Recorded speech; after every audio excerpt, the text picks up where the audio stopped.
안녕하세요. 5일차 해커톤 워크숍을 시작하겠습니다. 지금 벌써 절반 정도 지났는데요. 오늘부터는 기존의 4일까지의 강의와는 좀 다른 흐름으로 이어가려고 합니다. 왜냐하면 오늘부터는 C 기반의 앱을 짜는 방법에 대해서 이제 가이드를 드리려고 해서요. 일단 뭔가 정리하는 의미에서 지난 4일차까지 강의 중에 오늘 강의와 좀 연계되는 부분에 대해서 먼저 설명을 드리고 그리고 나서 오늘 C 위주의 강의를 하도록 하겠습니다. 좀 정리할 게 몇 가지 포인트가 있는데요. 일단은 여러분들께 사이트 주소를 하나 드릴 테니까 여기에 먼저 접속을 해 주셨으면 합니다. 이게 저희가 강의 시작할 첫날에 알려드린 주소예요. 그래서 이 주소를 들어가 보시면 이렇게 워크숍과 관련된 이제 자료들을 강석현 연구원님께서 이렇게 모아두셨는데요. 오늘 강의할 때 요 첫 탑 페이지를 가지고 좀 활용을 해볼까 해요. 여러분들도 학습하실 때 여기 자료들이 다 모아져 있으니까 요거를 참고하셨으면 합니다. 그래서 오늘 일단 먼저 좀 짚어보고 싶은 게 환경 구축 부분이거든요. 우리가 지난 시간에 비주얼 스튜디오 기반으로 C# 앱을 개발할 수 있는 환경을 구축해 놨잖아요. 여기서 이제 이거를 이제 다시 열어보시면 제가 이미 열어놓은 것 같은데 네, 이걸 다시 한번 살펴보시면 오늘 지난 시간에 강의한 부분 중에 일부를 사용할 예정입니다. 그래서 1페이지부터 보시면 이건 지난 시간에 다 하셨어요. 그리고 이제 쭉 넘겨보겠습니다. 비주얼 스튜디오를 각자 설치하셨죠. 그래서 저희가 드린 미션도 수행하셨습니다. 그래서 이 부분은 이미 설치하셨을 것이라고 생각되고요. 네, 익스텐션을 통해서 타이젠 관련된 피처들도 설치하셨습니다. 그리고 여기서 이제 타이젠 SDK 인스톨러 누르셨잖아요. 바로 이 부분 때문에 이제 이 강의를 다시 연 건데요. 여러분들이 이제 비주얼 스튜디오를 설치하는 과정에서 타이젠 스튜디오라는 SDK를 설치하셨습니다. 네, 이런 프로그레스 바 기억나시죠? 그리고 이제 패키지 매니저라는 이제 타이젠 스튜디오 내의 별도의 툴을 이용해서 IoT 헤디드 5.5를 설치하셨는데요. 오늘 이제 강의하는 부분은 헤드리스에서도 이제 여러분들이 할 수 있게끔 강의를 해보려고 하거든요. 그래서 오늘 강의를 위해서는 여러분들이 타이젠 스튜디오의 패키지 매니저를 다시 여셔서 IoT 헤드리스 5.5를 설치하셔야 합니다. 그 부분 한번 잠깐 해볼까요? 타이젠 스튜디오가 PC에 설치가 되어 있으면 패키지 매니저라는 툴을 바로 사용할 수 있는데요. 여기 윈도우에서 이제 설정 누르셔서 시작이죠. 시작 누르셔서 패키지 매니저 앱을 띄워보겠습니다. 네, 뜨는데 약간 시간이 걸리네요. 네. 여기 보시면 이제 만약 여기 인스톨이라고 나왔으면 이제 설치가 안 됐으니까 설치해라 이런 얘기고요. 우리가 IoT 관련된 이미지는 루스트랩 같은 부품들은 익스텐션 SDK 탭을 누르셔야 보실 수 있습니다. 그래서 이 익스텐션 SDK를 누르시고요. 그리고 여기 보시면 이제 딜리트라고 표시되는 게 이미 설치됐으니까 딜리트 해라 이런 표시니까 IoT 셋업 매니저 설치하셨고 그리고 IoT 헤디드 5.5를 설치하셨네요. 그리고 헤드리스 5.5는 설치 안 하셨어요. 그죠?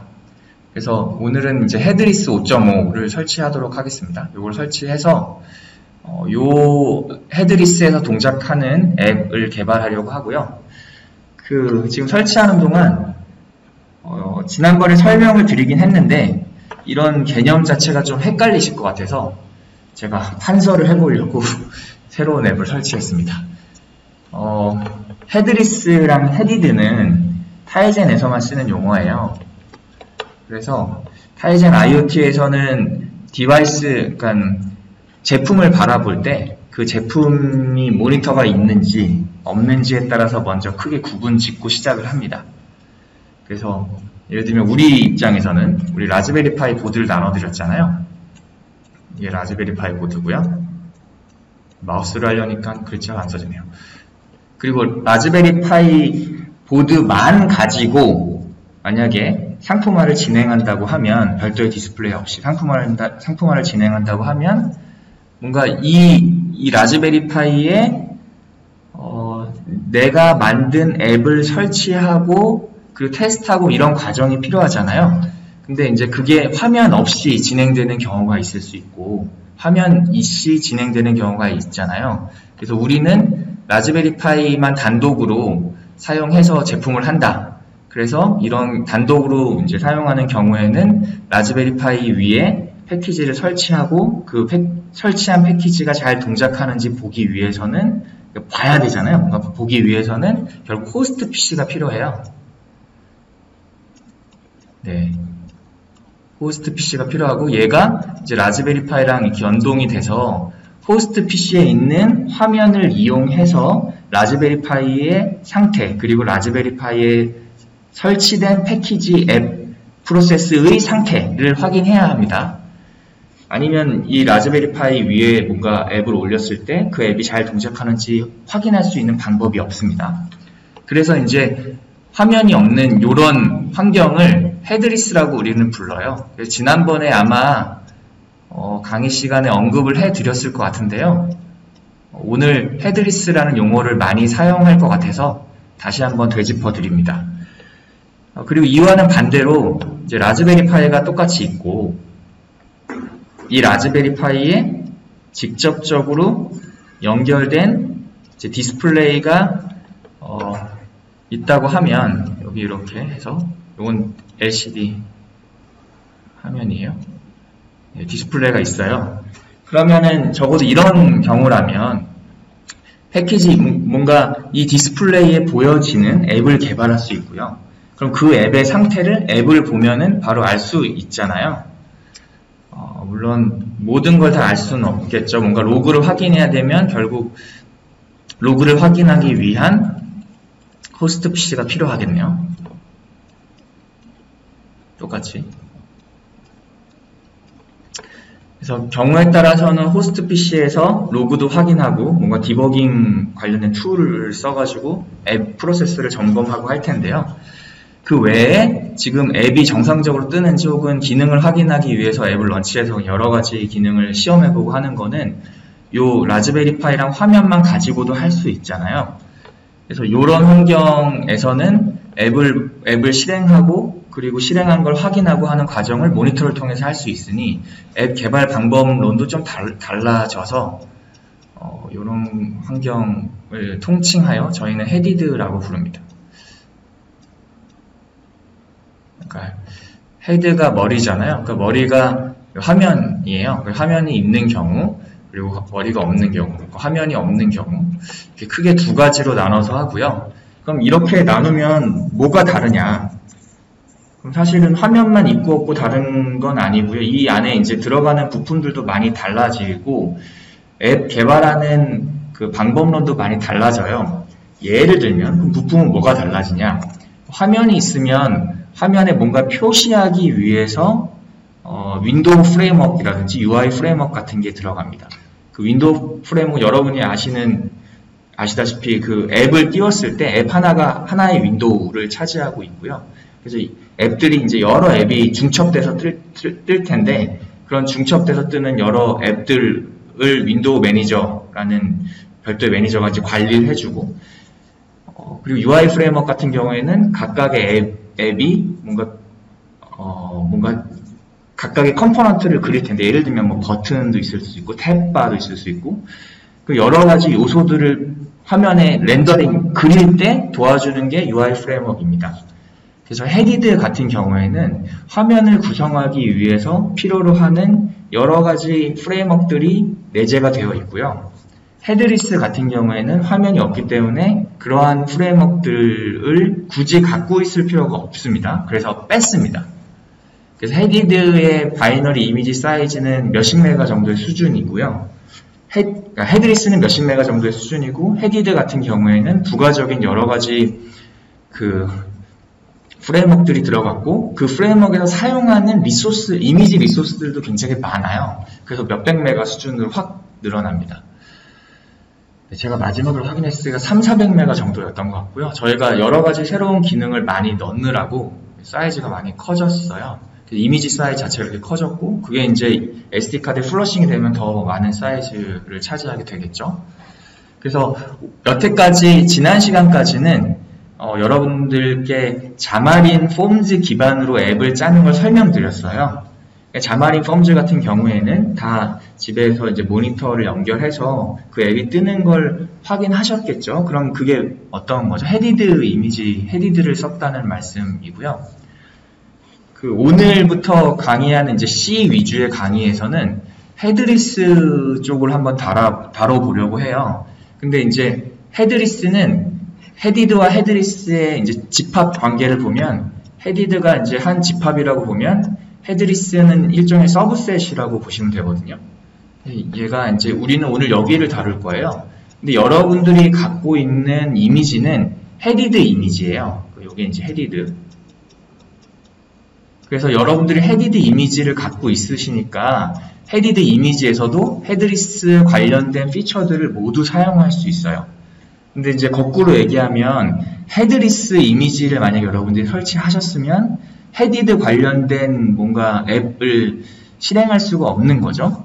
근데 다행히 여러분들이 이제 헤디드 이미지를 갖고 계시고, 오늘 설명할 거는 헤드리스 앱을 짜는 방법을 설명드릴 거니까 그냥 여러분들 이미지는 별도로 변경하실 필요 없이 사용할 수 있습니다. 네. 그래서 다음으로 이제 넘어가 볼까요? 제가 네, 예. 지금 설치가 다 됐고, 패키지 매니저를 통해서 우리가 뭘 했냐, 방금 이제 헤드리스 이미지를 설치를 했어요. 헤드리스, 그죠? 헤드리스 이제 익스텐션 SDK를 설치했고요. 원래는 이제 헤디드만 설치했죠. 이거의 의미는 뭐냐? 이거의 의미는, 헤디드는 뭐냐면, 헤디드 이미지에서 돌아가는 앱을 개발하기 위해서 필요로 하는 뭐 라이브러리라든지 헤더 등을 이제 헤디드 5.5 셋, 요 셋에다 모아놓은 거고요. 그래서 요 기반으로 앱을 짜겠다라고 하면 헤디드에 올라가는 모든 컴포넌트를 사용해서 앱을 짜겠다라는 일종의 의제 표현이고요. 헤드리스 5.5를 하게 되면 나는 헤디드에 있는 피처는 사용하지 않고, 헤디드에만 있는 피처는 사용하지 않고 오직 헤드리스에만 있는 피처를 사용해서 개발하겠다라는 의미입니다. 그래서 여러분이 만약에 이제 헤드리스를 설치하지 않고 헤디드 5.5 루트스트랩을 가지고 요 재료들을 가지고 앱을 개발했을 때 여러분들이 만약에 헤디드에만 있는 어떤 그 함수를 사용해서 앱을 만들면, 근데 정작 올리는 곳은 헤드리스다. 그러면 이제 동작하지 않겠죠. 헤디드 기반으로 앱을 만들었을 때는 헤드리스에서 동작하지 않을 수 있습니다. 근데 만약에 이럴 수 있어요. 헤디드 기반으로 만들었고, 근데 여기서 실제로 내가 사용한 함수가 헤드리스만 있어요. 그러면 이제 헤드리스만 있으면 헤드리스 돌아갈 수 있다고 생각하잖아요. 근데 이제 저희가 권장하는 거는 설사 그렇다 하더라도 뭔가 여러분들이 인지하지 못하는 사이에 헤디드 관련된 요소가 들어갈 수 있으니 그렇게 사용하면 안 돼요. 그렇게 사용하면 안 되고, 우리는 이제 헤드리스 5.5를 설치했으니 헤드리스 5.5 루트스트랩을 사용해서, 루트스트랩이라는 건 이제 앱을 빌드하기 위해서 필요로 한 모든 요소를 의미하고요. 그래서 헤드리스 보otstrap을 써서 앱을 개발하려고 합니다. 그래서 이제 헤드리스 5.5이고요. 그리고 이걸 일단 설치했으니까 넘어갈게요. 원치를 일단 해놓고요. 네, 그래서 지난 시간까지는 헤디드, 이번 시간부터는 헤드리스, 이걸 알아두시고 그 다음에 또 필요한 부분이 뭐가 있나 살펴보겠습니다. 네, 그리고 지난 시간에 타이젠 서티피케이트 매니저를 통해서 인증서 2개를 만드셨어요. 그래서 이 인증서는 저자 인증서랑 배포자 인증서이고요. 이에 대해서는 지난 시간에 어느 정도 언급을 했기 때문에 따로 추가로 설명하진 않겠습니다. 타이젠 스튜디오라는 툴에서 지난 시간에 만든 인증서를 재활용할 거예요. 그래서 비주얼 스튜디오에서 만들었다고는 하지만 비주얼 스튜디오를 쓸 때 타이젠 그 스튜디오 내에 있는 타이젠 서티피케이트 매니저라는 거를 비주얼 스튜디오에 공유해서 사용했거든요. 그러니까 타이젠 서티피케이트 매니저를 비주얼 스튜디오에서도 쓰고 타이젠 스튜디오에서도 써요. 그래서 그 서티피케이트 매니저로 만든 인증서, 여러분들의 인증서는 양쪽에서 다 사용할 수 있습니다. 그래서 오늘은 비록 타이젠 스튜디오 위주로 이제 개발을 할 거지만 지난번에 만든 인증서는 재활용해서 쓸 테니 인증서는 새로 만드실 필요는 없습니다. 근데 만약에 여러분들이 다시 비주얼 스튜디오 없는 환경에서 타이젠 스튜디오를 타이젠 스튜디오를 설치하셨으면 이제 인증서가 없을 테니까 여기 있는 그 튜토리얼을 참고하셔서 인증서를 추가로 생성하시기 바랍니다. 인증서 설명할 때 그 제일 주의해야 될 거는 그 배포자 인증서 3번 과정에서 요 프리빌리지 레벨을 플랫폼으로 하셔야 된다는 겁니다. 그래서 오늘부터 이어지는 이 강의에서는 이제 다양한 종류의 API를 사용할 텐데 API마다 사용할 수 있는 레벨 수준이 달라요. 그래서 일반적으로는 서드파티 앱 개발자가 개발할 수 있는 플랫폼 프리빌리지 레벨, 아까 프리빌리지 레벨이 있는데, 그러니까 그 퍼블릭한 프리빌리지 레벨이 있는데 일부 API들 같은 경우에는 서드파티는 사용할 수 없어요. 그러니까 공개되어 있지 않은 API가 있는 거예요. 그래서 예를 들면 파트너사들한테만 제공하는 API들이 있습니다. 그래서 그 별도로 이 타이젠과 뭔가 계약에 의해서 파트너사가 된 분들만, 그 업체들만 쓸 수 있는 API 셋들이 파트너라는 그러니까 API 셋들이 있고 그 API 셋을 사용하려면 파트너라는 이름의 프리빌리지 레벨을 사용해야 돼요. 그리고 이제 아이의 제조사들만 사용할 수 있는, 파트너도 사용할 수 없고 서드파티도 사용할 수 없고 오직 제조사들만 사용할 수 있는 API들도 있습니다. 그 API들이 플랫폼 프리빌리지 레벨의 API들입니다. 이거는 주로 하드웨어를 직접 제어하는 목적의 API들입니다. 그래서 하드웨어를 제어하는 API들은 사실 서드파티나 파트너들한테는 공급할 수 없고요. 그 제품 자체를 개발하는 제조사가 자기가 이제 어떤 쓰임을 위해서 부착해 놓은 하드웨어일 테니 자기의 쓰임에 맞춰서 이제 사용하라고 해서 이제 플랫폼 레벨의 그 API들을 제공하는 겁니다. 그래서 우리가 사용할 API들은 라즈베리 파이에 달려있는 40개의 핀, 이 핀을 제어하기 위한 목적의 페리페럴 IO라는 API 셋이 있어요. 그 API 셋에 대해서 이제 다음 시간에 설명드릴 예정인데요. 그러니까 오늘 말고 다음 주쯤에 설명드릴 예정인데, 그 페리페럴 IO에 속한 API들은 그 라즈베리 파이에 직접 부착된 센서 혹은 액추에이터들을 직접 제어하거나 혹은 거기서 그런 센서들로부터 값을 얻어오기 위한 목적으로 사용하는 거거든요. 그래서 하드웨어 직접 맞닿아서 뭔가 하드웨어를 제어할 수 있는 API 셋이기 때문에 그런 API 셋이 플랫폼 프리빌리지 레벨의 API로 제공하는 겁니다. 왜냐하면 이제 서드파티나 제3자 누군가가 다른 사람이 사용하게 되면 원래 제조사의 의도와는 다르게 하드웨어를 사용할 수 있기 때문에 이거는 그런 하드웨어와 가까운 부분은 전부 플랫폼 프리빌리지 레벨이라고 생각하시면 됩니다. 그래서 어쨌든 여러분들이 지난 시간에 이미 플랫폼 프리빌리지 레벨의 인증서를 만드셨을 거고요. 그럼 이렇게 만든 인증서는 실제로 앱이 빌드 될 때 그 앱 내에 같이 포함이 됩니다. 네, 그래서 이 앱이 패키징 될 때 그 인증서 정보도 같이 이제 패키징 속에 들어가고요. 그 앱 패키지가 실제로 라즈베리 파이에 설치가 되면 라즈베리 파이 안에 있는 패키지 매니저라는 게 있습니다. 라즈베리 파이 안에서 동작하는 패키지 매니저라는 게 있는데, 그러니까 모든 패키지들을 관리하는 주체가 되는 거죠.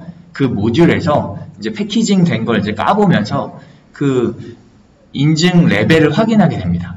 그래서 이 앱이 갖고 있는 레벨이 플랫폼 레벨인지 아니면 뭐 파트너 레벨인지 아니면 퍼블릭 레벨인지 보고요. 그래서 실제로 그 앱이 사용하고 있는 API 셋과 그 앱이 가지고 있는 프리빌리지 레벨을 비교해서 만약에 그 앱이 프리빌리지 레벨이 퍼블릭인데 플랫폼 레벨의 API를 쓴다. 그러면 이제 이 앱은 동작할 수 없습니다. 동작하지 않게 하는 거죠. 시스템적으로. 네, 그렇게 사용이 되는 흐름이고요. 네. 그리고 다음으로 넘어가면 여러분들이 이미 이미지는 저희가 설치해 드리기도 했고 몇몇 분은 여기 지캠프로 다시 방문을 하셔서 새로운 이미지를 구워 가시기도 했습니다. 그래서 이미지는 여러분들이 이미 다 갖고 있다고 생각하는데 몇몇 팀 같은 경우에는 라즈베리 파이를 추가로 구매한다고 들었어요. 그래서 그런 팀 같은 경우에는 여기 있는 방식으로 이미지를 구우셔야 할 거고요. 만약에 제대로 뭔가 안 구워지면 다시 지캠프로 방문하셔서 이미지를 구워 가시길 바랍니다. 이 부분도 일단 넘어가고요.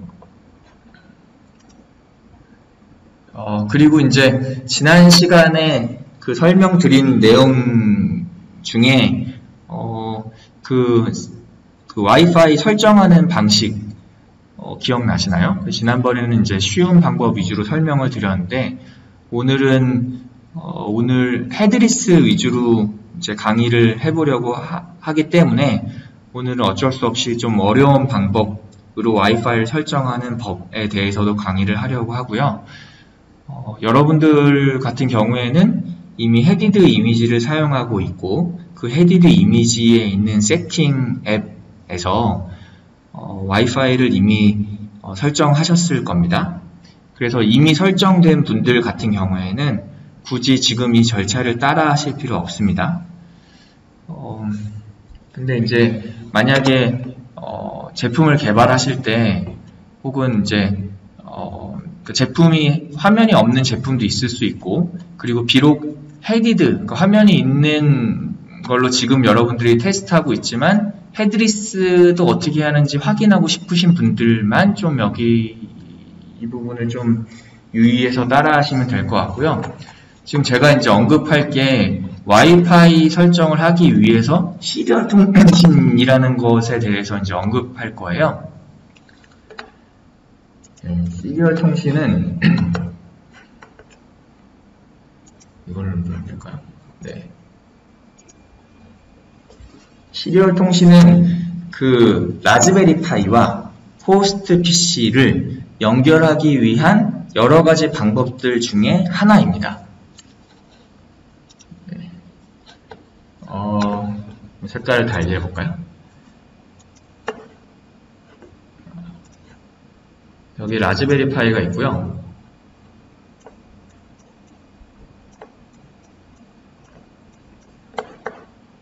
그리고 여기 호스트 PC가 있습니다.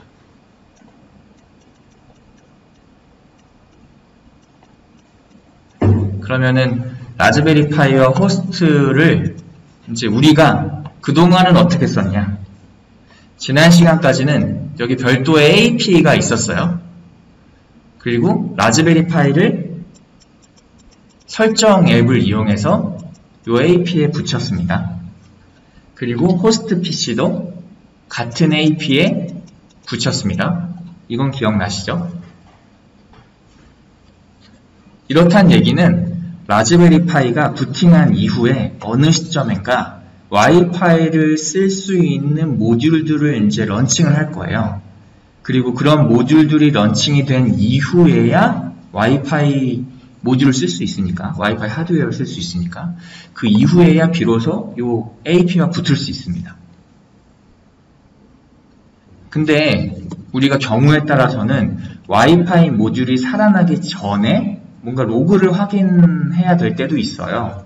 이제 그럴 경우에 시리얼 통신을 씁니다. 시리얼 통신 같은 경우에는 라즈베리 파이랑 호스트를 바로 유선으로 연결하게 됩니다. 그 시리얼 통신에 쓰시라고 저희가 하나 모듈을 드렸어요. 그게 어떻게 생겼냐면요. 네. 이렇게 생긴 모듈 드린 거 기억나시죠? 네. 그래서 여기 USB 부분을 이제 호스트 PC에 연결하면 되고, 여기 맞은편에 달린 이 선 부분은 이제 라즈베리 파이에 연결하시면 됩니다. 근데 연결법은 이미 웹에 많이 나와 있으니까 그걸 참고하시면 되고, 오늘 이제 하나만 언급드리고 싶은 거는 이 시리얼을 사용하실 때 점퍼를 3.3에 맞추셔야 돼요. 여기 보시면 네, 여기 노란색 점퍼 보이시나요? 요거 네, 요게 지금 원래는 여기 5V에 맞춰져 있거든요, 점퍼가. 근데 이거를 3.3V로 옮겨야 돼요. 이렇게 점퍼 위치 보이세요? 점퍼를 뽑아서 3.3으로 연결해 주시면 됩니다. 여기 3.3이라고 써있잖아요. 여기 3.3 써있고 요거라고 써있잖아요. 요 3.3 이쪽에 이런 모양으로 이렇게 연결해 주셔야 돼요. 그러면 이제 시리얼 통신하시는데 무리 없으실 거예요. 그래서 시리얼과 라즈베리 파이 연결하는 그 가이드가 이미 그 저희가 타이젠 스쿨에 났거든요. 여기 보시면 헤드리스 이미지를 사용하거나 모니터가 없는 경우 시리얼 통신을 사용해야 되는데 자세한 사항은 링크를 참고하세요 라고 되어 있네요. 한번 가볼까요? 네, 이 링크를 참고하셔서 지난 시간에 그 살짝 언급은 해드렸는데 연결하는 방식, 이 선을 3개만 쓰면 돼요. 이렇게 하나, 둘, 셋. 네, 선을 3개만 쓰면 되고, 그리고 여기 연결해가지고 요 USB 부분은 요 호스트 PC 연결하시면 되고요. 선 3개는 이제 그라운드랑 RX랑 TX이고요. TX는 이렇게 따라가 보면 라즈베리 파이의 RX에 연결이 되고요. 얘가 보내고 얘는 받죠. 그리고 얘가 이쪽에 있는 TX는 다시 이렇게 따라가 보면 여기 RX, 그리고 그라운드. 여기 그리고 전원 연결하면 안 돼요.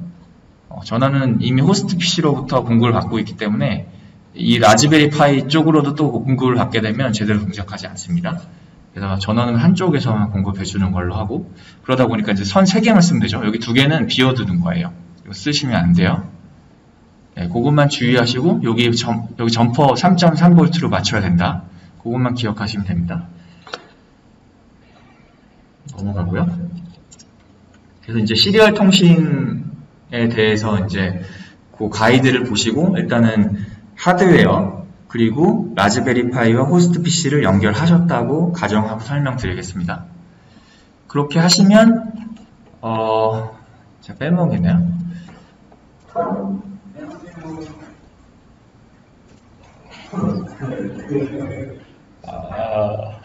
다시 어떻게 해야 되죠? 지금 잠깐 다키트 팀장님이 인사하러 오셨는데 그냥 녹화할까요? 네, 계속 이어서 할게요. 뭐 이런 거죠. 네, 일단 저희가 하드웨어적으로 라즈베리 파이와 호스트를 연결했다고 하더라도 실제로 이제 소프트웨어적으로 이 연결된 두 개의 디바이스, 두 개의 디바이스 연결해 놨으니 소프트웨어적으로 이제 실제로 호스트 PC에서 라즈베리 파이로 한번 접속을 해보겠습니다. 근데 그러려면 먼저 그의 시리얼 관련된 프로그램을 설치하셔야 됩니다. 그래서 우리가 지금 여기서 가이드 드리는 프로그램은 이제 푸티이고요. 이 푸티를 사용하기 전에 살짝 언급된 건 드라이버 설치인데요. 이게 윈도우 10 같은 경우에는 드라이버가 있어요. 이미 내장되어 있기 때문에 추가로 설치하실 필요는 없으니 일단은 2번으로 일단 해보시고 만약에 2번 이하를 시도했는데 뭔가 내 시리얼 하드웨어를 인식을 못한다. 그러면 이제 드라이버를 설치하시면 됩니다.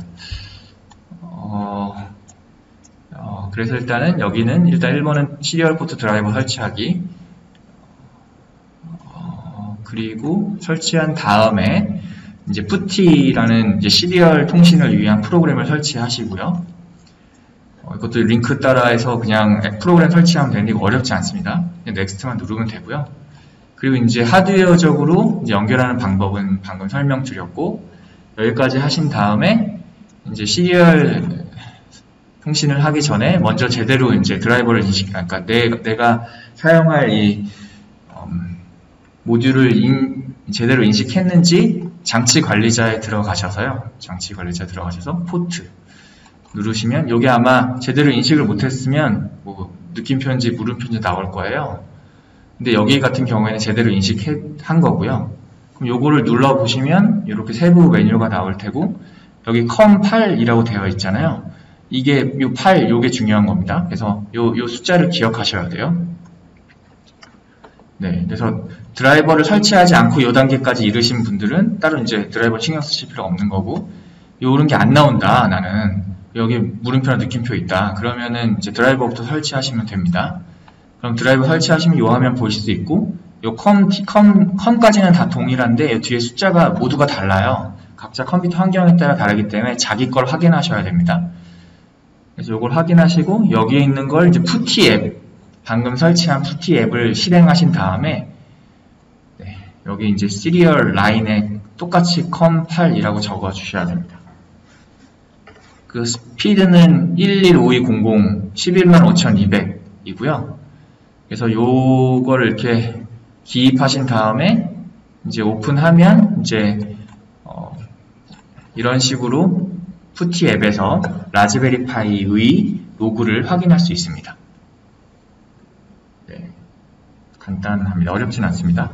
그럼 이렇게 이 로그는 뭐냐? 이게 커널 로그고요. 이 커널 로그 같은 경우에는 그 와이파이 모듈이 아까 런칭된 이전의 로그는 그 확인할 수 없다고 말씀드렸어요. 런칭되기 이전에는 와이파이로 접속을 못했기 때문에 외부에서 와이파이로 라즈베리 파이에 접속이 안 되고 접속이 안 되니까 라즈베리 파이로부터 무슨 정보를 얻고 이럴 방법이 없었는데 시리얼로 연결하면 얘가 부팅되는 순간부터 다 시리얼로 로그를 보내거든요. 그래서 부팅 직후에 커널이 어떤 로그를 보여주는지 전부 확인할 수 있고요. 그러면 커널 로그를 다 확인하고 부팅이 끝나면 시스템 부팅이 끝나면 이런 식으로 로컬 호스트 로그인이라고 나오는데 이때 이제 우린 루트 권한으로 들어가면 되고요. 아이디는 루트고 이제 패스워드는 타이젠입니다. T-I-Z-E-N. 그럼 이렇게 하면 이제 로그인이 된 거예요. 네, 로그인 한 다음에 이제 와이파이 매니저라는 툴을 써가지고 와이파이 연결할 수 있는데 이거는 여러분들 같은 경우에는 이미 헤디드의 세팅 앱에서 그 와이파이를 설정하셨을 테니 이 부분은 이제 그냥 흘려 들으시면 되는데 혹시 헤드리스를 사용하실 분들을 위해서 언급은 하겠습니다. 그럼 여기 방금 위에서 이제 루트 계정으로 로그인을 했고요. 로그인을 하면 아마 루트 계정으로 로그인 했으니까 이런 식으로 루트 프롬프트가 나올 거예요. 이렇게. 요 프롬프트를 보시고 여기다가 와이파이 밑줄 매니저 밑줄 테스트라는 앱. 이거는 테스트 앱이에요. 테스트 앱인데 그냥 일반적인 그 뭔가 로그를 출력하기 위한 테스트 앱은 아니고 와이파이를 제대로 설정할 수 있는 테스트하기 위한 목적의 앱입니다. 근데 우리는 이 테스트 앱을 이용해서 와이파이를 설정할 거예요.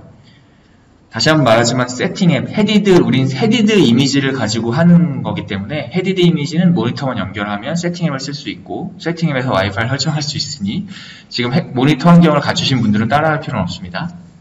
모니터가 없으신 분들은 이제 시리얼로 이제 와이파이부터 설정하는 단계를 밟고 있는 거고요. 네, 꼭 이렇게 동영상 중간에 보시는 분들이 있어가지고 설명해드리지 않으면 따라할까봐 걱정돼서 계속 언급 드릴 거예요. 그래서 일단 와이파이 매니저 테스트 누르고 그럼 이렇게 테스트 스레드 크리에이티드가 나와요. 여기서 1번을 누르면 이제 와이파이 모듈을 이니셜라이즈 하는 거예요. 와이파이 모듈이 이제 살아나는 거예요. 죽어있던 와이파이 모듈이 살아나는 거고요. 그럼 이렇게 와이파이 이니셜라이즈 succeeded라고 나왔고요. 그리고 이제 3번을 누르면은 이제 실제로 와이파이 모듈을 액티베이트 시키는 거예요. 초기화 시켰고 이제 액티베이트 활성화 시켰고요. 그리고 이렇게까지 하면 이제 와이파이 모듈이 준비가 된 거예요. 이제 외부 세계와 만날 준비가 됐습니다. 그리고 C를 누르면 이제 이 C의 AP 주소와 그 AP에 해당하는 패스프레이즈를 입력하게끔 되어 있습니다. 내가 접속하고자 하는 AP 주소의 이름 그리고 그 AP 주소가 갖고 있는 패스워드를 여기 치면 이제 접속이 되고요. 근데 만약에 여기 오타 같은 거 있으면은 뭐 접속 안 된다고 나올 테니까 다시 잘 치시면 되고 여기 같은 경우에는 TT1이라고 하는 AP를 사용했고 그래서 그 TT1에 어소시에이션 됐습니다. 뭐 컨피규레이션 중입니다. 이렇게 콜백을 계속 받는 로그를 확인할 수 있고요. 이런 로그까지 받았으면은 TT1에 접속됐다고 인지하시는 거고 인지할 수 있습니다. 그리고 이제 커넥트가 됐으니까 이제 접속 테스트 앱을 종료하면 되는데 0을 누르고 종료하시거나 컨트롤 C 이런 거 누르셔도 됩니다. 그래서 와이파이가 접속이 됐어요. 근데 접속이 제대로 됐는지 확인을 해야 되잖아요. 그러면 이제 ifconfig라는 명령어를 치시면 되겠죠. 이거는 뭐 타이젠 명령어는 아니고요. 와이파이 테스트 앱은 타이젠의 테스트 앱이어서 타이젠에서만 쓸 수 있는데요. ifconfig는 이제 유닉스-like 시스템에서 다 쓸 수 있으니까 이건 그냥 구글링 해보시면 뭔지 궁금하시면 구글링 해보시면 되고요. 그래서 ifconfig를 치시면 이렇게 쳤죠. 루트 프롬프트 보이시고 아까 밖으로 나왔으니까 이제 루트 프롬프트가 다시 보이는 거고 ifconfig 치면 여기 wlan0가 있습니다. 여기서 내 IP 주소, 아까 라즈베리 파이에 할당된 IP 주소를 확인할 수 있습니다. 그럼 192.168.1.97이네요, 여기는. 그럼 요걸 확인하시면 이게 어떤 의미냐? 외부 세계에서 이 라즈베리 파이와 만날 때는 192.168.1.97이라는 IP를 쓰면 된다는 의미입니다. 근데 우리가 외부 세계라 하면 호스트 PC에 설치되어 있는 타이젠 스튜디오 혹은 비주얼 스튜디오를 의미하는 거고요. 타이젠 스튜디오나 비주얼 스튜디오의 이제 디바이스 매니저라는 툴이 있는데 그 툴에서 라즈베리 파이가 이제 와이파이에 접속이 되어 있으니 이 같은 AP를 공유한 상태에서 이 라즈베리 파이의 IP 주소를 디바이스 매니저에서 쳐서 이제 비주얼 스튜디오 혹은 타이젠 스튜디오에서 이제 라즈베리 파이에 접속을 할 수 있게 됩니다. 네. 그래서 여러분들 헤드리스를 사용하시는 분들은 여기까지 하셔야 비로소 와이파이 모듈을 이제 살릴 수 있게 된 거고요. 이렇게 되면 재부팅을 하게 되면 이걸 매번 다시 할 필요는 없고 이제 한번 이렇게 설정해 두면 재부팅을 해도 SD카드가 뻥나지 않는 한 계속 이 AP, 방금 AP와 패스프레이즈를 입력했잖아요. 계속 그 AP에 접속을 시도하게 됩니다. 그래서 AP가 뭐 꺼지거나 뭔가 접속된 그 기기가 많아서 뭐 접속을 거부하지 않는 한 항상 재부팅하면 다시 그 AP에 붙게 되고요. 이게 AP의 설정에 따라서 그 라즈베리 파이가 내려받는 IP 주소가 바뀔 수도 있어요. 그러니까 항상 192.168.1.97이 아닐 수도 있으니까 재부팅한 다음에는 거의 대부분의 경우는 같겠지만 혹시 모를 그 문제랄까 변경이 있을 수 있으니 그때는 이제 시리얼 통신으로 다시 연결을 하셔가지고 ifconfig를 치셔서 IP 어드레스를 한번 확인해 보시고요. 이 IP 주소가 맞는지 다시 한번 확인한 다음에 비주얼 스튜디오나 타이젠 스튜디오로 이제 접속을 하면 되겠죠. 네. 그리고 이제 방금 이제 제가 디바이스 매니저에 대해서 미리 언급을 했는데, 지금 타이젠 스튜디오나 비주얼 스튜디오가 모두 디바이스 매니저라는 툴을 쓰고 있습니다. 그래서 이 화면은 다 공통적으로 이제 비주얼 스튜디오를 쓰든 타이젠 스튜디오를 쓰든 다 공통적으로 이 툴을 쓰니까 이 화면은 공통적으로 볼 수 있고요. 여기서 이제 지난 시간에 비주얼 스튜디오를 쓰실 때 이미 이걸 경험하셨을 거예요. 그래서 리모트 디바이스 매니저라는 아이콘을 눌러서 여기죠. 이게 모바일처럼 생겼고, 요거는 라즈베리 같이 생겼는데, 아무튼 요 버튼을 눌러서 더하기를 누르면 요런 창이 나오고요. 여기에 방금 이제 입력한 IP 주소를 치면 됩니다. 이름은 임의로 아무거나 입력하시면 되고요. 이미 이름이랑 써있네요. 그리고 이제 포트는 이제 우리가 쓰는 포트가 26101이에요. 요거 바꾸시면 안 돼요. 꼭 요거 그냥 놔두셔야 되고요. 그리고 IP 주소만 제대로 입력하시면 돼요. 이름은 아무거나 치셔도 되지만 IP 주소는 방금 확인한 그 IP 주소 치시고요. 이렇게 애드를 해놓으면, 이거 애드하는 거예요. 정보를 애드한 거. 내가 사용할 라즈베리 파이 기기의 정보를 일단은 디바이스 매니저한테 알려준 거고요. 실제로 요 커넥션을 하려면 요 커넥션에서 요 버튼을 누르셔야 합니다. 스위치 버튼을 누르시면 이게 오프에서 온으로 바뀌거든요. 그럼 이게 실패하면 계속 오프 상태로 있고요. 접속에 성공하면 온으로 바뀌는데, 온으로 꼭 바뀌는 걸 확인하셔야 돼요. 이렇게 온으로 바뀌어요. 성공하면. 만약에 실패했다, 그러면은 IP 주소를 잘못 입력하셨거나, 혹은 주로 하시는 실수가 아까 언급드리긴 했는데, 같은 AP에 붙여야 돼요.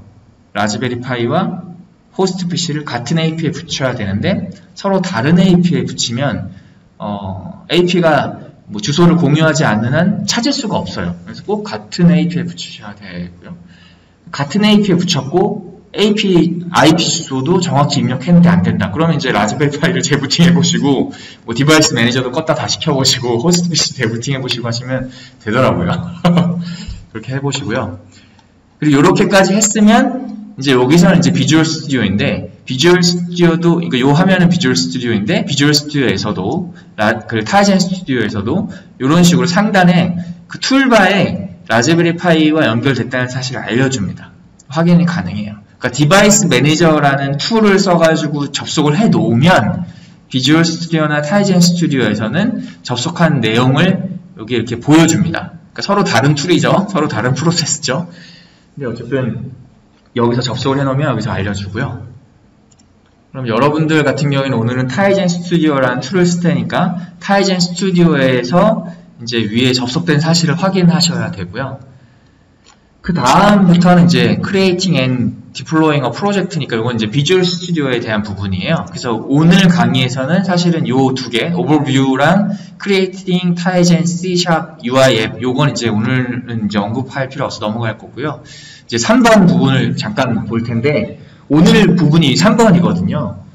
여기 3번 보시면, 이제 여기 제목이 Creating Tigen C 서비스 앱이에요. 그러니까 지난 시간에는 굳이 이제 C 서비스 앱을 설명드리진 않았는데요. 오직 C# 앱만, UI 앱만 설명드렸는데, 이번 시간에 이제 C 기반의 서비스 앱을 이제 가이드를 드릴 예정이니까, 요 부분, 5장의 3번 부분을 이제 참고하셔야 되고, 제가 이제 요 부분을 간략하게 설명드린 다음에, 이제 좀 더 자세하게 설명하고 있는 자료를 다시 띄워서 설명드리려고 합니다. 일단은 저희가 초반에 언급해 드리긴 했는데요. 타이젠은 크게 헤디드와 헤드리스가 있다고 말씀드렸고요. 헤드리스에서는 디스플레이가 없다라고 언급드렸어요. 디스플레이가 없으니까 그 디스플레이가 없는 환경에서 사용할 수 있는 API도 상대적으로 적은 거고요. 그리고 그 API를 써서 만들 수 있는 앱 형태는 서비스 앱이라고 하는 거죠. 그러니까 헤디드에서는 UI를 가진 앱을 개발할 수 있고, 헤드리스에서는 UI가 없는 서비스 앱을 개발할 수 있습니다. 근데 헤디드에서 그러면 서비스 앱을 개발하지 못하냐? 그렇게 오해하실까봐 헤디드에서는 UI 앱도 개발할 수 있고 서비스 앱도 개발할 수 있겠네요. 그리고 헤드리스에서는 UI 앱을 개발 못하고 서비스 앱만 개발하는 거죠. 근데 UI 앱, 서비스 앱 이걸 계속 달리 부르는 이유가 있어요. 왜냐하면 앱을 짤 때 가장 기초가 되는 게 앱의 라이프 사이클인데요. 앱의 라이프 사이클이 두 개가 달라요. 왜냐하면 UI 앱 같은 경우에는 화면에 여러 앱들을 띄울 수 있는 상황이 벌어질 테고, 그러다 보니까 앱은 내가 화면 전면에 노출되어 있는 상태에서 화면을 뭔가 이제 수행해야 되는 일과 내가 화면에 노출되어 있지 않은 상태에서 수행되어야 하는 일이 달라요. 그렇기 때문에 그 화면에 노출됐는지 혹은 노출되지 않았는지를 알려주는 콜백이 라이프 사이클에 반영되어 있어요. 그렇기 때문에 UI 앱은 서비스 앱에 비해서 그 화면 노출과 관련된 두 개의 콜백이 추가되어 있기 때문에 그 콜백들에 대한 처리를 해줘야 되고, 서비스 앱 같은 경우에는 화면이 없기 때문에 내가 뭐 노출되어 있든 안 되어 있든 사실 이건 동케어잖아요. 그렇기 때문에 그것과 관련된 그 콜백들은 빠져 있어요. 그래서 라이프 사이클 자체가 달라요. UI 앱은 제가 말씀드린 화면에 노출했을 때 불리는 콜백은 이제 리줌 콜백이고요. 화면에서 사라질 때 불려지는 콜백이 퍼즈 콜백인데요. 이제 서비스 앱은 그 두 개의 콜백이 없고, 지금 이제 설명드릴 서비스 앱에서는 그 두 가지 콜백은 이제 빼고 언급할 필요 없이 그거 빼고 이제 서비스 애플리케이션의 라이프 사이클 위주로 이제 설명드리려고 합니다. 그래서 이제 서비스 앱을 어떻게 만드냐? 그럼 여러분들이 이걸 한번 이제 여기서부터는 실습을 하셨으면 좋겠는데, 일단 타이젠 스튜디오를 실행하세요. 저도 앞부분을 좀 따라해 보고 여러분들이 헷갈리실 만한 포인트만 좀 살짝 짚어드리고 넘어가겠습니다. 일단 타이젠 스튜디오를 열고 있습니다. 열렸습니다. 아마 여러분들도 지난 시간 이후에 타이젠 스튜디오에 대해서 뭐 부가적으로 뭔가 새로운 어떤 프로젝트를 만들어서 작업을 진행하지 않으셨으면 저랑 이제 똑같은 화면을 보실 수 있을 텐데요. 이제 오늘 할 거는 이제 서비스 앱을 만들 거니까 요 절차에 따라서 한번 만들어 보겠습니다. 일단은 요걸 먼저 간단하게 설명드리면, 타이젠 스튜디오를 일단 런칭하셨고요. 상단에 이제 파일의 뉴의 타이젠 프로젝트를 누르셔서 이제 템플릿을 하나 먼저 선택을 하시고, 우리가 템플릿 앱을 하나 만들 거예요. 그리고 여기에 이제 IoT 헤디드라고 되어 있는데, 오늘은 우리가 헤드리스를 한번 사용해 볼게요. 여기는 비록 헤디드라고 되어 있지만, 근데 헤디드로 해도 되고 헤드리스로 해도 돼요. 왜냐하면 여러분들이 사용하시는 이미지가 헤디드이니까. 근데 오늘은 한번 그래도 헤드리스 이미지에서 쓸 수 있게 헤드리스로 앱을 만들어 보려고 하고요. 그리고 이제 앱은 이제 드디어 이제 C 앱을 개발할 거고요. C 앱과 C# 앱 참 많이 스타일이 달라서, 그리고 템플릿은 이제 서비스를 누르실 거고, 그리고 프로젝트 이름은 헬로 월드로 하겠습니다. 그런 다음에 이제 프로젝트 생성까지 할 거예요. 여기까지 한 다음에 이건 이제 저절로 이제 생성되는 코드들이고요. 그리고 이제 앱의 라이프 사이클을 설명드렸었는데, 서비스 앱의 라이프 사이클 중에서 제일 처음에 수행되는 거는 서비스 앱 크리에이트라는 라이프 사이클 콜백이에요. 그래서 이 콜백에 제대로 들어왔는지 체크하기 위해서 저희가 이제 로그를 하나 추가하려고 합니다. 디로그 프린트라는 함수를 쓸 거고요. 이거는 타이젠에 특화된 API입니다. 그래서 보통 이제 우리가 프린트F 뭐 이런 거 쓸 텐데요. 그렇게 하면 그 휘발성이 있어가지고 한번 어딘가에 출력이 되면 날아가 버리잖아요.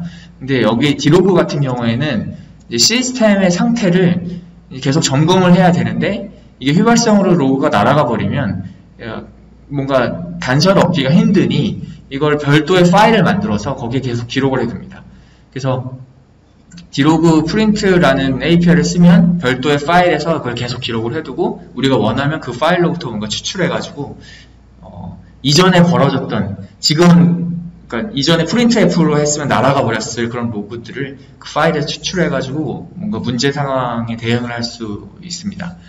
그래서 그때 사용하는 타이젠 특화된 이제 API이고, 이 API는 로그 API의 제일 핵심이 뭐냐면 그 로그의 성격을 먼저 분류하는 거거든요. 그래서 로그가 정말 크리티컬한 로그인지 아니면은 그냥 인포메이션, 정보를 알려주기 위한 로그인지 단순한 디버깅을 위한 로그인지 뭐 여러 가지 분류가 있을 텐데, 그 로그의 단계를 먼저 첫 번째 아규먼트, 첫 번째 패러미터로 이제 입력을 해야 되고, 우리는 이제 단순히 뭔가 크리티컬하고 뭔가 에러 알리고 뭐 이런 건 아니니까 그냥 헬로 월드만 찍을 거거든요. 그래서 이 단계가 그냥 디로그 인포이고, 이 단계는 그 여기서 언급드리진 않을 건데 타이젠 스튜디오 툴 보시면 그 뒤져보시거나 아니면 타이젠 닥스 문서 보시면 API에 대한 자세한 설명은 알 수 있습니다. 이렇게 설명해도 되겠죠? 타이젠 닥스를 저희가 설명해 드린 적이 있는지 잘 기억이 안 나서 타이젠 닥스만 설명을 드리면, 저희가 타이젠과 관련된 모든 정보를 타이젠.org에 모아놓고 있어요. 그래서 그리고 이제 그 중에 개발자들이 필요로 하는 문서들은 tax.tizen.org에 모아두고 있는데요. 이렇게 적으면 이제 안 보이실 테니까 여기서 다시 요 주소에 타이젠과 관련된 모든 문서, 그리고 지금 이제 디로그 프린트라는 API에 대해 설명을 드렸는데, 이런 API들에 대한 정보도 여기다 기록이 되어 있습니다. 그래서 요 사이트랑은 많이 좀 친해지셔야 되고요. 예를 들면 지금 디로그 프린트 API가 어디 있는지 한번 찾아가 보겠습니다. 우린 지금 앱 개발자잖아요. 우린 플랫폼 개발자가 아니고 앱을 개발하잖아요. 타이젠 스튜디오나 비주얼 스튜디오라는 툴을 쓴다는 것 자체가 앱을 개발한다는 거거든요. 근데 플랫폼은 그 비주얼 스튜디오나 타이젠 스튜디오를 개발할 수 없어요. 그래서 요거는 이제 별도의 개발자들을 위한 메뉴이고, 우리처럼 이제 스튜디오 SDK를 쓰시는 분들은 이제 애플리케이션 쪽에 들어가서 API를 확인할 수 있고, 우리가 지금 개발하는 앱 타입이 네이티브 C API를 써서 개발하는 네이티브 애플리케이션입니다. 그래서 요 디로그 프린트라는 그 API도 네이티브 애플리케이션 이제 하위에 있겠죠. 근데 만약에 지난 시간까지 이제 C# API, 여러 가지 C# API를 지난 시간까지 좀 사용해 보셨을 텐데, 그 중에 자마린 폼즈 말고 타이젠과 관련된 API들은 .NET 애플리케이션의 요 밑에 이제 API 레퍼런스를 참고하시면 되고요. 이제 오늘부터 할 네이티브 앱 개발할 때는 네이티브 애플리케이션 밑에 API 레퍼런스를 보시면 됩니다. 그럼 우리가 지금 IoT 관련된 걸 준비하고 있어요. 지금 현재 아마 올 10월 달에는 여기 이제 IoT라는 부가의 카테고리가 추가될 텐데요. 지금 현재는 아직 준비된 게 없지만 헤디드에서 갖고 있는 그 API 셋이 모바일과 유사하거든요. 그래서 이제 모바일 쪽 API를 참고하시면 되고, 이제 최신 버전인 5.5를 참고하시면 이런 새로운 창이 나옵니다. 근데 제가 디로그 위쪽이 어디 있었는지 기억이 안 나네요. 시스템 밑에 있네요. 시스템에 디로그라는 부분이 있는데, 여기서 이렇게 들어오실 수 있고요. 여기 방금 제가 말씀드린 디로그의 어떤 단계들이 있는 거고, 우리는 디로그 인포를 썼습니다. 그리고 디로그 프린트라는 API를 설명드리려고 하는데,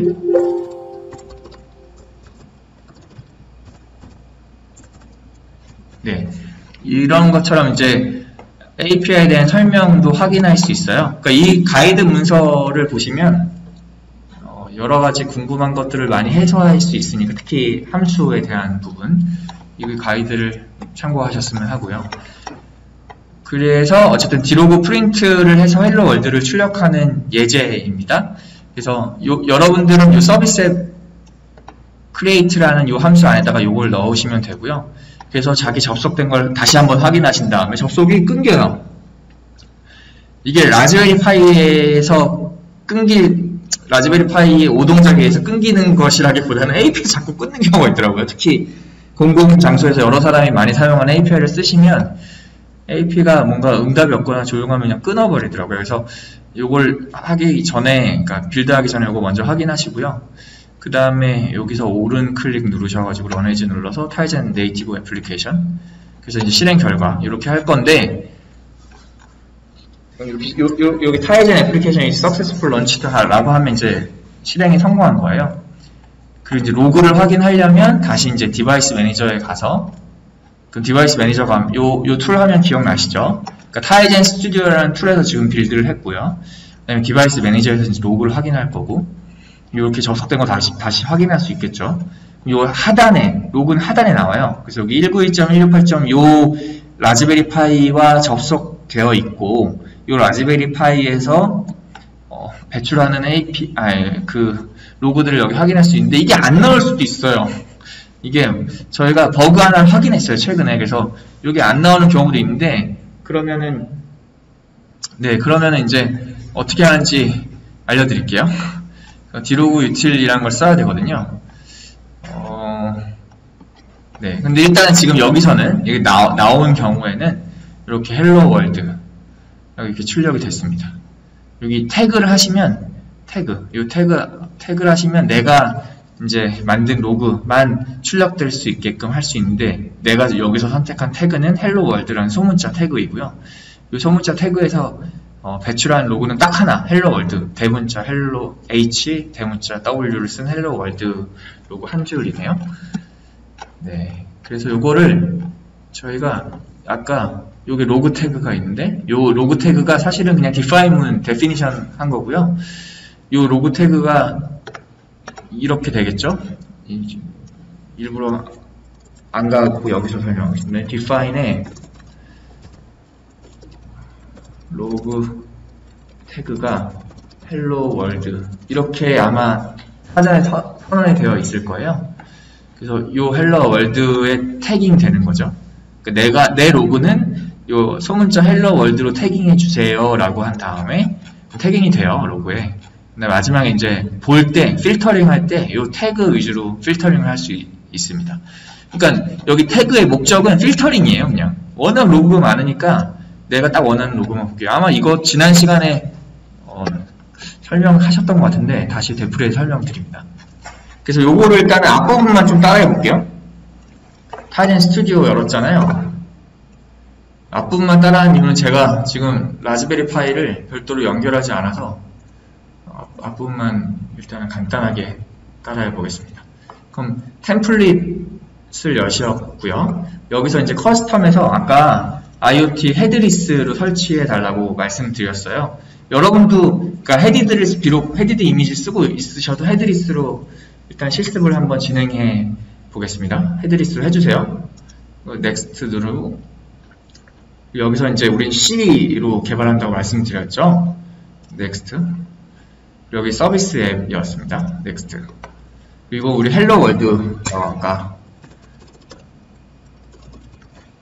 말씀드렸고요. 피니시. 그럼 여기 왼쪽에 헬로 월드라는 프로젝트가 생성이 되었습니다. 네. 그리고 우리가 아까 이제 앱 디렉토리 구조가 있는데 이건 따로 설명드리진 않았었는데요. 우리가 이제 아까 참고한 소스는 소스 밑에 hello-world.c 소스이고요. 여기에 이제 앱 라이프 사이클을 다루는 콜백들이 있습니다.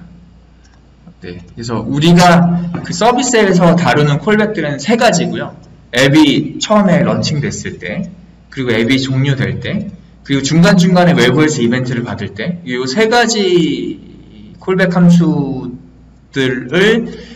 서비스 앱 라이프 사이클에서 관리하고요. 그래서 우리가 로그를 넣은 거는 이 서비스 앱 create라는 함수입니다. 그래서 앱이 진입하자마자 이 함수가 풀려요.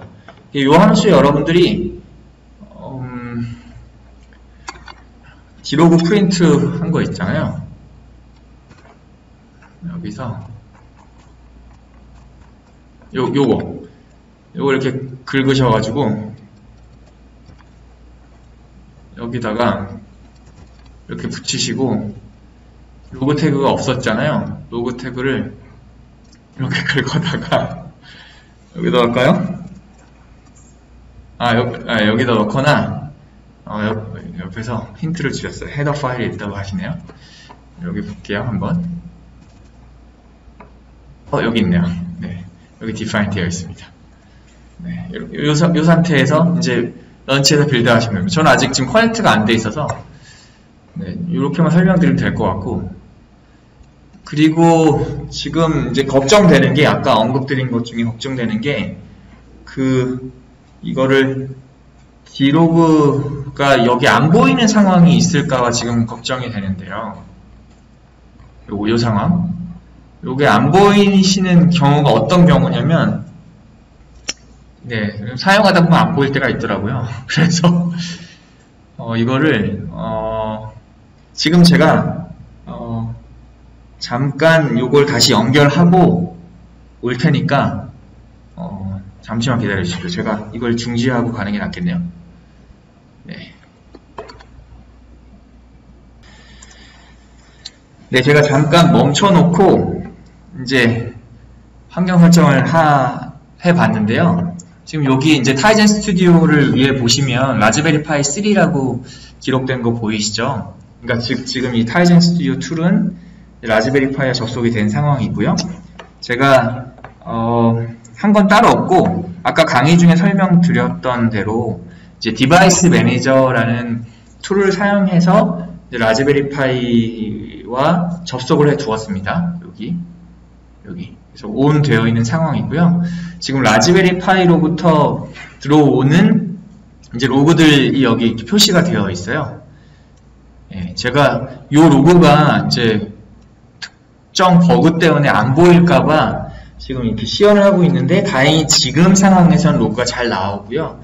이 경우에 따라서는 또 안 나올 때가 있어요. 그래서 잠시 후에 이제 로그가 안 나오는 분들을 위해서 로그를 확인할 수 있는 방법을 알려드릴게요. 그래서 일단은 여기서 보시면 우리가 이렇게 서비스 앱을 짰고, 여기 제일 윗부분에 헬로 월드라고 하는 로그를 심어놨잖아요. 그럼 요거를 이제 빌드를 해보겠습니다. 여기서 오른 클릭하셔서요, run as로 하시면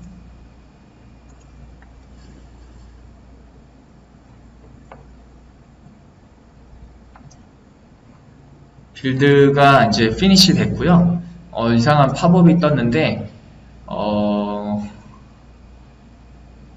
이거는 이제 IoT 헤드리스 베이스로 이제 앱을 짰다. 맞죠? 우리가 처음에 이제 서비스 앱 선택할 때 IoT 헤드리스 루스트랩을 선택했잖아요. 그래서 요건 맞고, 그래서 이제 프로젝트가 이제 보통의 디바이스에서는 동작하지 않을 수 있다. 이건 일종의 경고문이고요. 우리는 이제 알고, 우리가 지금 사용하고 있는 디바이스도 이제 헤디드고, 이 헤디드에서 잘 동작하는 거 알고 있거든요. 그래서 그냥 이거는 이제 앞으로 얘기하지 마라고 체크하고 yes 누르겠습니다. 여기 보시면 이제 타이젠 애플리케이션이 이제 제대로 런칭이 되었고요. 런칭하는데 걸린 시간은 3.69초였네요. 원래는 이게 이제 설치하고 뭐 이렇게 하느라 시간이 좀 걸렸고요. 그래서 이제 얘를 가지고 이제 로그가 제대로 출력됐는지를 확인해 보겠습니다. 그럼 방금 런칭이 됐으니까 아까 말씀드렸다시피 앱이 런칭이 되면 앱 라이프 사이클을 타잖아요. 그리고 제일 첫 라이프 사이클이 create callback이라고 말씀드렸어요. 우리는 create callback에서 hello world를 넣었고요. 그러면 얘가 정상적으로 런칭이 되어 있다면 여기 어딘가에 로그가 남아 있어야 돼요. 근데 시스템 로그가 지금 보시다시피 이렇게 무르르 계속 흘러가거든요.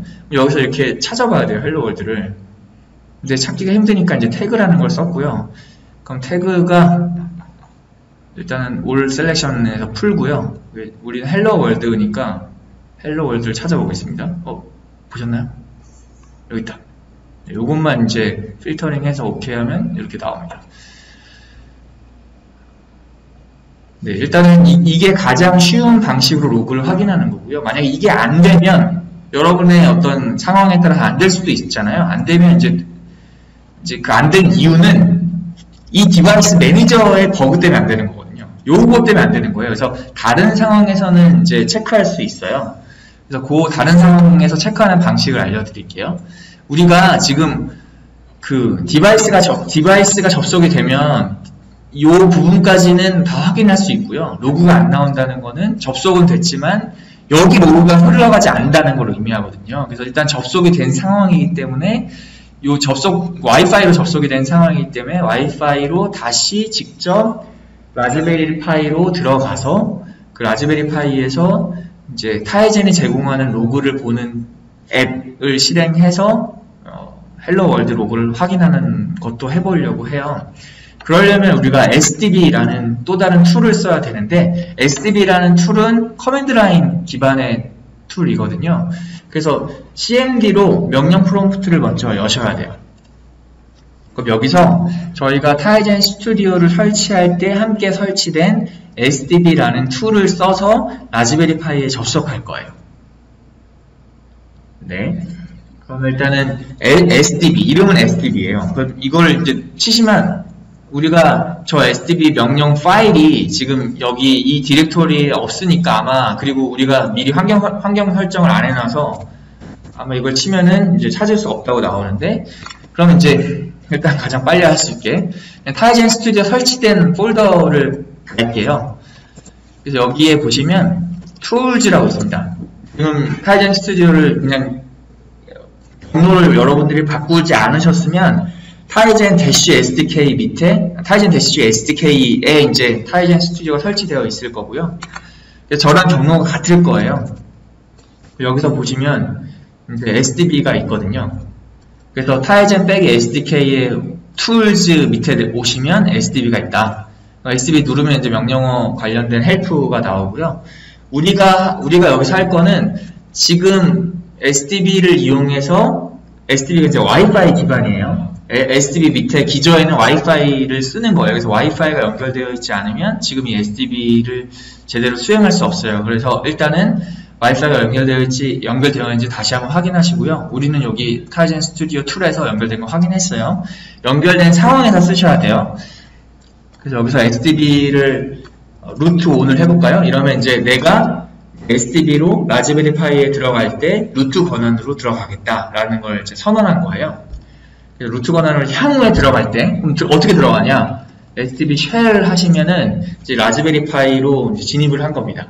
그래서 요 프롬프트를 확인하시면 여기서부터는 라즈베리 파이의 영역이에요. 여기까지는 윈도우 영역이었잖아요. 여기 다 윈도우였는데 여기서부터는 라즈베리 파이예요. 그럼 여기서 이제 DI 하시면 안 돼요. 아무것도 안 나와요. 여기는 윈도우가 아니고 이제 라즈베리 파이 영역이기 때문에. 그럼 여기서 우리가 이제 로그를 확인하기 위해서는 타이젠 플랫폼이 제공하는 로그를 활용하는 로그를 볼 수 있는 툴을 써야 되는데 그 아이의 이름이 디로그 유틸입니다. 그래서 이게 아마 다른 강좌에도 뭐 이제 언급한 적이 있는데 다른 강좌를 찾아보셔도 되는데 그냥 디로그 유틸 이 앱이니까 여기서 그냥 알아두시는 게 좋을 것 같아요. 디로그 유틸을 치시면 시스템에서 흘러가는 로그를 방금 디바이스 매니저에서 본 것과 동일한 내용의 로그를 여기서 확인할 수 있어요. 해볼게요. 여기서 지금 뭐 시차는 약간 있을 수 있겠죠. 얘는 이제 라즈베리 파이에 접속해서 보여주는 거고, 얘는 이제 디바이스 매니저라는 툴을 써가지고 한꺼풀 더 위에 얹힌 상태에서 보여주는 걸 약간 뭐 시간차는 있을 수 있는데, 내용은 완전 동일합니다. 서로 보여주는 내용은 100% 똑같아요. 그래서 여기서 보셔도 되고 여기서 보셔도 돼요. 근데 이제 이게 안 되는 상황에서는 어쩔 수 없이 이렇게 SDB 쉘로 여기 들어오셔서 보셔야 되고요.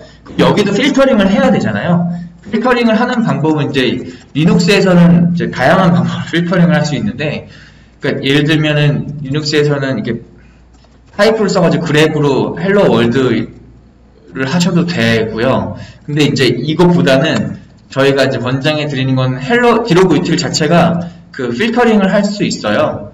그래서 디로그 유틸에서 이제 필터링을 해서 보여드리는 거 권장 드립니다. 근데 이게 두 개가 차이가 있죠. 지금 보시면 위에 거 같은 경우에는 안 나오고 아래 거 같은 건 나오는데, 아래 거 같은 경우에는 이 디로그 유틸이 현재 출력하고 있는 로그뿐만 아니라 과거에 갖고 있던 로그들까지 다 뒤져가지고 필터링해서 결과를 보여주는 거고요. 이 그랩을 하면 현재 출력되는 애들만 대상으로 보여주기 때문에 예전 기록은 안 남습니다. 근데 우리가 로그를 찍은 거는 제법 좀 시간이 많이 흘렀잖아요. 그래서 우리는 이 방법으로 하셔야 되고요. 간단해요. 여기서 디로그 유틸을 치고 한 칸 띄고 내가 아까 기록한 로그 태그, 우리 같은 경우는 직접 기록하진 않았지만 여기서 요 로그 태그 이미 기록되어 있었죠. 프로젝트 이름으로요. 요걸 써서 로그를 보여주었습니다. 요 태그를 써서 로그를 보여주었습니다. 그래서 이렇게 필터링 했고요. 이렇게 로그를 확인하시면 됩니다. 다 끄겠습니다.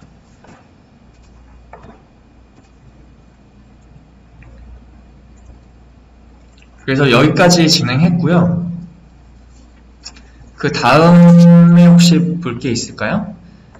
여기 이제 IoT 셋업 매니저를 써서 별도로 이미지를 설치하실 분들은 이걸 쓰셔도 되고요. 우리 같은 경우에는 대부분의 그 참가자들 같은 경우에는 이미지가 이미 설치되어 있으니까 이건 생략해 주세요. 꼭 설치하셔야 되는 경우에만 이걸 따라 하시고요. 나머지 분들은 나중에 필요하실 때 하시고 지금은 생략하세요. 그리고 이제 그 다음은 이제 플러그인을 설치하는 방법도 가이드가 되어 있고요. 이 플러그인에 대해서 이제 살짝 언급을 해드리면 저희가 원래는 이 플러그인 자체를 이미지에 포함시키려고도 검토해 봤어요. 그럼 여러분들이 방금 직전에 설명드린 IoT 셋업 매니저라는 툴을 써가지고 타이젠 이미지를 설치하기만 하면 그 안에 와이파이 관련된 드라이버도 설치가 되어 있으니 부가적으로 따로 뭐 와이파이 플러그인 설치하고 이런 과정이 필요 없거든요. 근데 이제 문제가 뭐냐면 이제 저작권 때문인데 이 와이파이 모듈 자체는 타이젠 소유가 아니고 이제 브로드컴에서 만든 와이파이 모듈을 라즈베리 파이에 쓰고 있고 그 와이파이 모듈을 위한 드라이버 소프트웨어도 브로드컴 소유입니다. 그래서 우리 게 아니에요. 타이젠 게 아니에요. 그래서 우리가 남의 걸 쓸 때는 항상 남의 소프트웨어, 다른 예를 들면 지금 이 드라이버의 소프트웨어 정책에 맞춰서 써야 되는데, 이 정책이라는 게 다운로드를 받으면서 최종 사용자들의 동의를 갖는 과정을 해야 되는 거예요. 추가해야 되는 거예요. 그래서 우리가 직접 이미지에 넣지 못하고, 지금처럼 좀 불편하지만, 이 드라이버를 사용하는 사용자들이 직접 다운로드 받으면서, 엔드 유저 어그리먼트의 라이센스 조항에 직접 어그리, 동의라고 이제 버튼을 누르는 방식으로 제공하고 있어요. 그래서 이거는 뭐 어쩔 수 없고요. 그래서 원래는 와이파이 플러그인을 이미지 설치한 다음에 부가적으로 다운로드 받아 다시 설치를 해야 되는데, 여러분들 같은 경우에 저희가 와이파이 플러그인까지 같이 이제 설치해 드린 상황이고요. 여러분들이 직접 설치하실 때는 이 와이파이 플러그인을 직접 다운로드 받아 설치해야 된다는 의미로 이제 언급드렸고, 네, 그리고 지금 보시는 이 페이지는 지난 시간에 이미 설명을 해드렸을 테니까 지금 여기서 따로 언급하진 않겠습니다. 그래서 일단 여기까지 네이티브 C 기반의 앱을 짜는 기초, 토대를 닦았고요. 요 시간과 이제 다음 시간에 이제 RCC라는 템플릿에 대해서 이제 설명드릴 예정인데요. 이제 RCC 템플릿까지 이제 오늘 이제 강좌를 이제 다 들어보시면 다음 시간에 이제 다음 주에 이제 페리퍼럴 IO 강의하실 때 이제 어느 정도 좀 수월하게 강의를 들으실 수 있습니다. 페리퍼럴 IO를 통해서 이제 센서 혹은 액추에이터들로부터 이제 데이터를 이제 받거나 혹은 이제 제어를 할 수 있거든요. 네, 그래서 일단 오늘 이번 첫 번째 강좌는 여기까지 하고 이제 두 번째 강좌를 이어서 들으시면 됩니다. 네, 감사합니다.